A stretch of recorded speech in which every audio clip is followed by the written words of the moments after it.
Hello everyone, this is your educator Mansi Gupta. Welcome to the next video of Ready For Study. आज हम class 9th की सामाजिक विज्ञान यानी कि एसएसटी की वर्कशीट करने जा रहे हैं. ये आपकी एसएसटी वर्कशीट 38 है और इसकी डेट है 16 अक्टूबर 2021. ठीक है स्टूडेंट.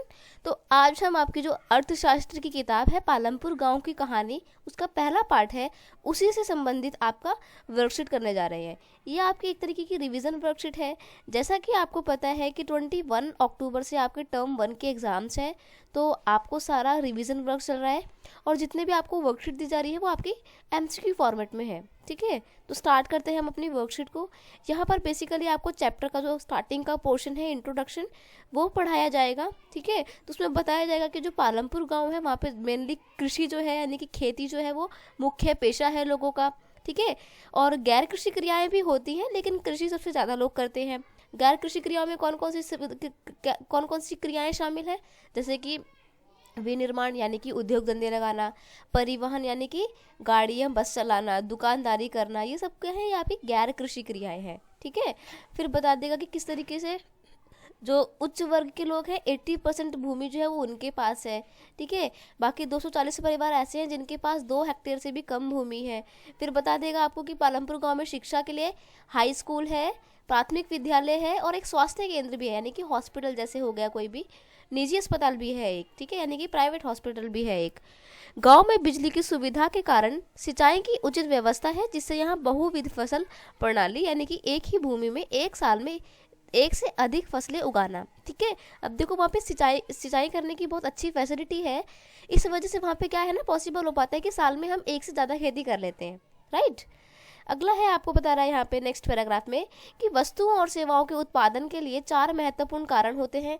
मतलब मान लो कोई भी तैयार वस्तु है, उसको आप अगर तैयार कर रहे हो, बना रहे हो, उसका उत्पादन कर रहे हो, तो 4 चीज़ें इंपॉर्टेंट होती हैं. एक होती है भूमि, ठीक है, तथा अन्य प्राकृतिक संसाधन जैसे कि जल, वन और खनिज. भौतिक पूंजी जिसमें स्थायी पूंजी और कार्यशील पूंजी शामिल है. भौतिक पूंजी में आपका आ जाएगा स्थायी पूंजी में आपका आ जाएगा औजार, मशीन.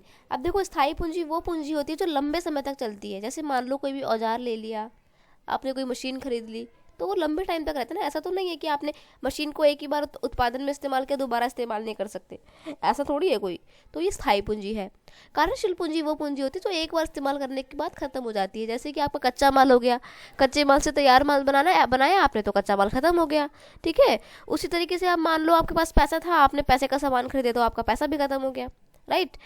फिर एक और कारक क्या है उत्पादन का, श्रम. यानी कि देखो उत्पादन करने के लिए ज़मीन चाहिए कि आप कहाँ पे अपनी फैक्ट्री लगाओगे.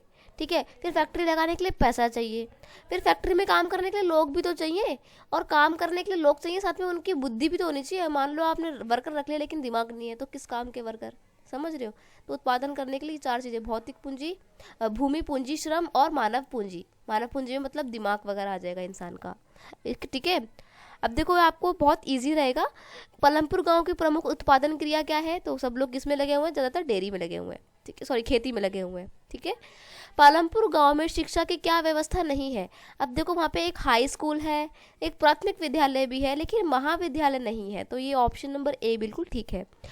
अगला है बहुविध फसल प्रणाली क्या होती है. तो बहुविध फसल प्रणाली एक ऐसी प्रणाली होती है जिसमें हम साल में एक से अधिक फसल उगा पाते हैं. तो यहाँ पर भी आपका ऑप्शन नंबर ए बिल्कुल ठीक है. ठीक है, निम्नलिखित में से क्या स्थायी पूंजी नहीं है. तो मैंने आपको बेटा बताया था ना कि स्थायी पूंजी क्या होती है.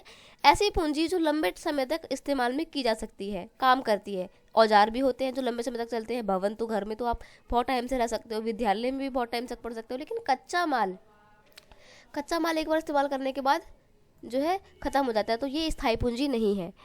नेक्स्ट क्वेश्चन है, निम्नलिखित में से क्या कार्यशील पूंजी है. कार्यशील पूंजी मतलब जो काम करती है, तो वो आपकी नकद हो जाएगी. कार्यशील पूंजी एक बार इस्तेमाल करने के बाद खत्म भी हो जाती है. ठीक है, अगला है, निम्नलिखित में से क्या उत्पादन का एक कारक नहीं है. तो उत्पादन करने का एक कारक नहीं है. उत्पादन के कारक कौन कौन से होते हैं, भूमि, पूंजी, श्रम, बस. तो दुकानदार थोड़ी होता है कोई, तो दुकानदार आपका जो है क्या हो जाएगा, ये कारक नहीं है उत्पादन का. नेक्स्ट है, मानव पूंजी का क्या अर्थ है. तो मानव पूंजी में क्या आ जाएगा, मैंने बताया ना, काम करने के लिए सिर्फ वर्कर ही जरूरी नहीं है, वर्करों में दिमाग भी तो होना चाहिए. अब दिमाग नहीं है तो कैसे वर्कर किस काम के वो आपके लिए. ओके, तो यहाँ पर आपको मानव पूंजी के साथ साथ ज्ञान भी होना चाहिए उसमें, उन लोगों में. तो ज्ञान व उद्यमी. नेक्स्ट क्वेश्चन है आपका, पालमपुर में कितने परिवार के पास 2 हेक्टेयर से भी कम क्षेत्रफल वाले भूमि के छोटे टुकड़े थे? तो 240 लोगों के पास। ऑप्शन नंबर ए ठीक है। नेक्स्ट है, मशीन किस प्रकार की पूंजी है? तो मैंने बताया ना, मशीन तो लंबे समय तक चल सकती है, ये जरूरी थोड़ी कि एक बार इस्तेमाल करने के बाद खत्म हो जाएगी, तो बार बार इस्तेमाल कर सकते हो, तो वो एक स्थायी पूंजी है। ठीक है, बस ये आपकी वर्कशीट इतनी थी।